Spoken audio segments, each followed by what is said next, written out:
Hello students, welcome to the channel of RG concepts. आज हम लोग IIT JEE advance 2025 paper one chemistry session के अंदर एक ओनली वन का टाइप क्वेश्चन को सॉल्व करेंगे। यह एक मैट्रिक्स मैच टाइप का क्वेश्चन है। इसमें सही आंसर के लिए +4 मार्क्स, रॉन्ग आंसर के लिए -1 मार्क्स और अनअटेम्प्टेड क्वेश्चन के लिए 0 मार्क्स का प्रोविजन है। यह एक ऑर्गेनिक केमिस्ट्री का नेम रिएक्शन के ऊपर क्वेश्चन है जिसमें एल्डिहाइड, कीटोन और कार्बोक्सिलिक एसिड और इमीन चैप्टर के कंसेप्ट इन्वॉल्व हैं। तो यहाँ पर कह रहा है कि the major product obtained from the reactions in list 2 are the reactant for the name reaction mention in list 1। तो लिस्ट 2 के जो भी प्रोडक्ट बनेंगे, लिस्ट 2 के जो भी प्रोडक्ट बनेंगे वो क्या है, इस नेम रिएक्शन के रिएक्टेंट है, इस नेम रिएक्शन के रिएक्टेंट है। ठीक है, तो match each entry in list 1 with the appropriate entry in list 2 and choose the correct option. तो यहाँ पर आपको 4 ऑप्शन दिए गए हैं, ये आपको ऑप्शन चूज करना है, मतलब मैचिंग का ये ऑप्शन चूज करना है। तो आइए इस क्वेश्चन को हम लोग स्टेप बाय स्टेप सॉल्व करते हैं। तो ये क्वेश्चन को मैंने यहाँ लिख रखा है। तो सबसे पहले जो हम लोग सारे नेम रिएक्शन को अंडरस्टैंड करना चाहेंगे। तो स्टीफन रिएक्शन क्या होता है? स्टीफन रिएक्शन में हम लोग नाइट्राइल ग्रुप मतलब साइनो ग्रुप को क्या करते हैं, एल्डिहाइड में कन्वर्ट करते हैं। और इसके लिए जो रिएजेंट हम लोग यूज करते हैं वो SnCl2 डाई HCl पहले स्टेप में, बाद में हम इसका हाइड्रोलिसिस करते हैं। ठीक है, तो ये स्टीफन रिएक्शन होता है, इसमें साइनाइड एल्डिहाइड में कन्वर्ट होता है। तो हमें क्या होगा ना, साइनाइड ढूंढना होगा, हमें लिस्ट 2 से साइनाइड ढूंढना होगा। फिर उसी तरह अगर सैंडमेयर रिएक्शन को अगर आप देखें तो सैंडमेयर रिएक्शन में हम लोग क्या करते हैं, डायजोनियम सॉल्ट होता है, और ये जो डायजोनियम सॉल्ट है उसे हम लोग क्यूप्रस हैलाइड से रिएक्ट करते हैं इन प्रेजेंस ऑफ HX, जहाँ X क्या होता है, इन जनरल Cl होता है और Br होता है। Sometimes we can take Cn also ना, CuCN भी लिख सकते हैं।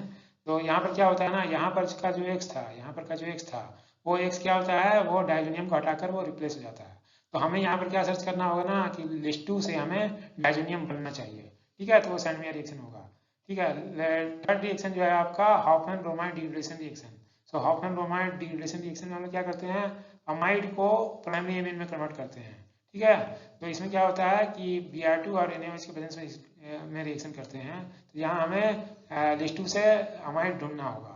ठीक है, और लास्ट रिएक्शन क्या है, कनिजारो रिएक्शन है। कनिजारो रिएक्शन कौन से एल्डिहाइड देते हैं, वैसे एल्डिहाइड जिनके पास कोई भी अल्फा हाइड्रोजन नहीं हो। तो जैसे मतलब यहाँ पर R का वैल्यू क्या क्या हो सकता है, R का वैल्यू हाइड्रोजन होगा तो ये फॉर्मल्डिहाइड देगा, या R एक एरोमेटिक एल्डिहाइड हो सकता है, या फिर अल्काइल ग्रुप हो सकता है विदाउट हाइड्रोजन। ठीक है, ठीक है, तो वैसे एल्डिहाइड उनका क्या होता है, कनिजारो रिएक्शन में एक एल्डिहाइड का 2 मॉलिक्यूल रिएक्ट करता है, जिसमें से एक मॉलिक्यूल रिड्यूस होता है, एक मॉलिक्यूल ऑक्सीडाइज होता है। ठीक है, एक मॉलिक्यूल ऑक्सीडाइज होकर एसिड बनता है, लेकिन ये बेसिक मीडियम में कार्बोक्सिलेट आयन के फॉर्म में रहेगा, और दूसरा मॉलिक्यूल क्या होता है, रिड्यूस होकर अल्कोहल होता है। तो हमें यहाँ पर ना एल्डिहाइड बनना ढूंढना होगा, और उसमें कोई अल्फा हाइड्रोजन नहीं होना चाहिए, तब जाके वो कैनिजारो रिएक्शन से मैच करेगा।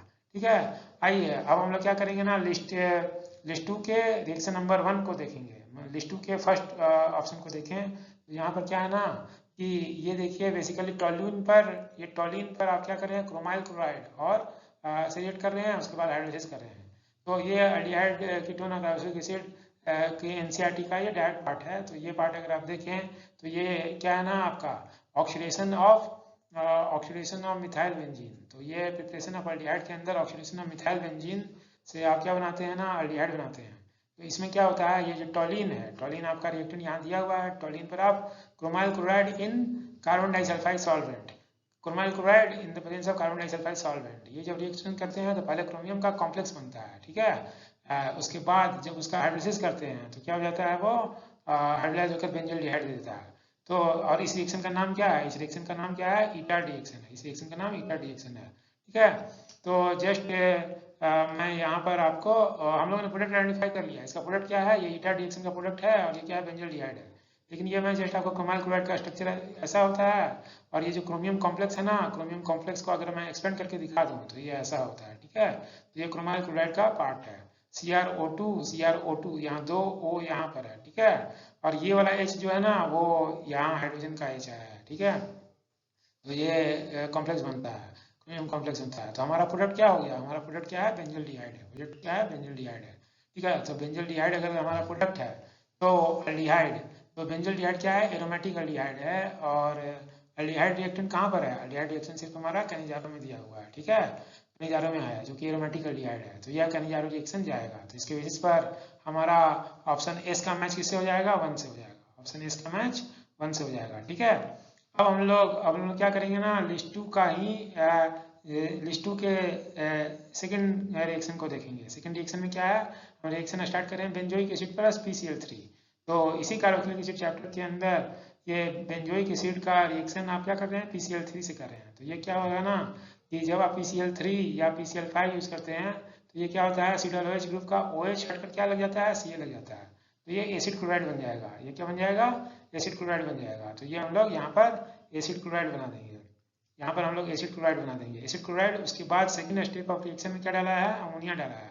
ये क्या होगा ना, अमोनिया क्या होता है, न्यूक्लियोफाइल जैसे काम करेगा, वो इस कार्बन पे अटैक करेगा और यहाँ से क्या होगा, CO का बॉन्ड खुलता है, फिर वापस आता है और ये Cl ग्रुप यहाँ से लीव कर जाएगा। ठीक है, तो इसके बेस पर हम लोग क्या करेंगे ना, ये अमाइड बना देंगे, ये इसे अमाइड बना देंगे। ठीक है, और यहाँ से HCl है जो कि अमोनिया अगर एक्सेस में है तो अमोनिया बेस होता है, वो HCl के साथ कंबाइन करके अमोनियम क्लोराइड बन के वो निकल जाएगा। ठीक है, निकल जाएगा।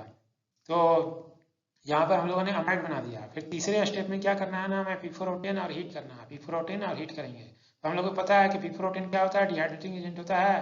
तो यहाँ से हम लोग अगर वाटर निकाल दें तो H2 और O, मतलब वाटर निकाल दें, अगर वाटर को हम लोग निकाल दें तो क्या हो जाएगा, साइनाइड बन जाएगा, ये नाइट्राइल बन जाएगा।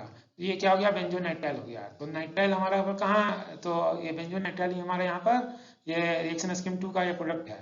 तो जो नाइट्राइल हमारा क्या है, स्टीफन रिएक्शन में यूज होता है। तो इसके बेस पर ये P का मैच किससे हो जाएगा, P का मैच 2 से हो जाएगा। P का मैच 2 से हो गया। ठीक है, तो हम लोगों ने ये 2 मैच कंप्लीट कर लिए हैं। अब हम लोग थर्ड मैच पर चलते हैं। तो जो थर्ड रिएक्शन है लिस्ट 2 का, उसमें पहला रिएक्शन क्या है, Fe और HCl के साथ रिएक्शन है। तो नाइट्रो का क्या होगा ना, नाइट्रो का अगर ये एमीन चैप्टर देखें आप NCERT का, तो नाइट्रो ग्रुप है जो कि FeHCl या SnHCl, मतलब मेटल और HCl के प्रेजेंस में क्या हो जाता है, ये रिड्यूस होकर ये क्या बन जाएगा, ये एमीन बन जाएगा। तो ये हमारा एमीन बन जाएगा। तो ये नाइट्रोबेंजीन से अनिलीन बन गया। और इसमें हम लोग बेसिकली ये स्क्रैप आयरन और हाइड्रोक्लोराइड HCl लेते हैं, स्क्रैप आयरन और HCl लेते हैं, जिससे FeCl2 जो बाई प्रोडक्ट बनता है, FeCl बाई प्रोडक्ट बनता है। और ये फर्दर हाइड्रोलाइज होकर क्या करता है, और HCl देता है। तो हमें बाहर से HCl ऐड नहीं करना पड़ता। ये FeHCl बहुत ही कॉमन रिएजेंट ये है यहाँ पर। ठीक है, फिर अगले स्टेप में क्या लिया हुआ है, अगले स्टेप में आपको लिया हुआ है कि HCl NaNO2 और 273 to 278 degree Celsius in water. तो ये 0 से 5 डिग्री सेल्सियस पर, तो ये डाइजोडाइजेशन रिएक्शन है। तो डाइजोडाइजेशन रिएक्शन है, तो फिर से अगर आप NCERT में ये प्रिपरेशन ऑफ डाइजोनियम सॉल्ट देखें तो इसमें क्या होता है, सोडियम नाइट्राइट और HCl के प्रेजेंस में आप प्राइमरी एरोमेटिक एमीन से क्या बनाते हैं, डाइजोनियम सॉल्ट बनाते हैं। प्राइमरी एरोमेटिक एमीन से डाइजोनियम सॉल्ट बनाते हैं। ये डाइजोनियम सॉल्ट यहाँ पर दिया हुआ है, प्राइमरी एरोमेटिक एमीन है, और सेम रिएक्शन कंडीशन यहाँ पर भी लिखा हुआ है। तो हम लोग क्या करेंगे, यहाँ पर डाइजोनियम सॉल्ट बना देंगे। ठीक है, तो यही हमारा क्या है ना, यही हमारा रिएक्शन स्कीम 3 का ये प्रोडक्ट है। और ये डाइजोनियम सॉल्ट कहाँ पर यूज हो रहा है, ये सैंडमेयर रिएक्शन में यूज हो रहा है। तो सैंडमेयर रिएक्शन का ये रिएक्टेंट है, इसलिए यहाँ पर Q का मैच 3 से हो जाएगा, Q का मैच 3 से हो जाएगा। ठीक है, अब हम लोग अपने नेक्स्ट मैच के लिए लिस्ट 2 के फोर्थ रिएक्शन पे चले। तो फोर्थ रिएक्शन में क्या है, पहले आपको टॉलिन दिया हुआ है। तो टॉलिन है, तो टॉलिन का पहले आप लाइट के प्रेजेंस में कोरिलेशन कर रहे हैं। पहले स्टेप में लाइट के प्रेजेंस में क्या कर रहे हैं, कोरिलेशन कर रहे हैं, और वाटर है। तो इस स्टेप को ना ये डिस्टिंग्विश करना बहुत ही डिफिकल्ट है। अगर आप NCERT नहीं देखिएगा तो बहुत ही डिफिकल्ट हो जाएगा। आपको लगेगा कि एक H को हटाकर आप Cl लगा सकते हैं, क्योंकि ये फ्री रेडिकल रिएक्शन से जाता है। तो एक H को हटाकर Cl लगा सकते हैं, 2 H को भी लगा सकते हैं, तीनों H को हटाकर Cl लगा सकते हैं। लेकिन उसके बाद के स्टेप में आपको टॉलिन्स रिएजेंट ऐड किए हैं। तो टॉलिन्स रिएजेंट क्या होता है ना, एल्डिहाइड का टेस्ट देता है। तो बेसिकली आपको यहाँ से क्या करना होगा ना, एल्डिहाइड बनाना होगा। तो एल्डिहाइड बनाना होगा। तो एल्डिहाइड हम लोग कैसे बनाते हैं, ये वाला रिएक्शन स्कीम ना डायरेक्ट आपको NCERT में दिया हुआ है। तो NCERT का same aldehyde ketone carboxylic acid chapter देखें तो प्रिपरेशन ऑफ एल्डिहाइड के अंदर ये लिखा हुआ है कि by side chain chlorination followed by hydrolysis, इससे आप एल्डिहाइड बनाते हैं। तो ये टॉलिन है, इस पर इसका क्लोरीनेशन करेंगे तो इस तरह से क्लोरीनेशन करते हैं कि इसके 2 हाइड्रोजन रिप्लेस होकर क्या हो जाएंगे, 2 Cl लग जाएंगे। फिर उसके बाद इसको 100 डिग्री सेल्सियस पर, मतलब 373 केल्विन पर वाटर के साथ जैसे ही बॉयल करते हैं तो ये एल्डिहाइड में कन्वर्ट हो जाता है। ठीक है, तो आपको यहाँ पर पहले स्टेप से देख के पता नहीं चलेगा, क्योंकि रूम टेम्परेचर से रिएक्शन होता नहीं है। लेकिन बाद में जो टॉलिन्स एजेंट है ना, मतलब आपको एल्डिहाइड चाहिए। तो ये और NCERT के दिए हुए रिएक्शन से ये मैच भी कर रहा है। तो ऐसा लगता है कि NCERT को देख कर ही ये क्वेश्चन बनाया गया है। ठीक है, तो यहाँ पर क्या हो जाएगा, ये हमें बेंजल्डिहाइड बन गया। फर्स्ट स्टेप में क्या बन गया, बेंजोल्डिहाइड बन गया। अब इसके बाद इस पर क्या किया गया ना, टॉलिन्स रिएजेंट ऐड किया गया है, टॉलिन्स रिएजेंट। तो टॉलिन्स रिएजेंट फिर से अगर आप देखें तो ये क्या होता है, टॉलिन्स रिएजेंट क्या होता है, माइल्ड ऑक्सीडाइजिंग एजेंट होता है। टॉलिन्स एजेंट क्या होता है, माइल्ड ऑक्सीडाइजिंग एजेंट होता है, जिसे अमोनिकल सिल्वर नाइट्रेट करते हैं। और ये माइल्ड ऑक्सीडाइजिंग एजेंट है, और ये क्या होता है, अल्डिहाइड ग्रुप को ऑक्सीडाइज करके कार्बोक्सिलेट आयन में कन्वर्ट कर देगा। तो यहाँ पर भी ये जो हमारा अल्डिहाइड है ना, अल्डिहाइड ऑक्सीडाइज होकर क्या हो जाएगा, कार्बोक्सिलेट आयन में कन्वर्ट हो जाएगा। ठीक है, और ये अमोनिकल सिल्वर नाइट्रेट ही टॉलिन्स एजेंट है। तो ये एक रेडॉक्स रिएक्शन है, इसमें सिल्वर मिनरल बनता है।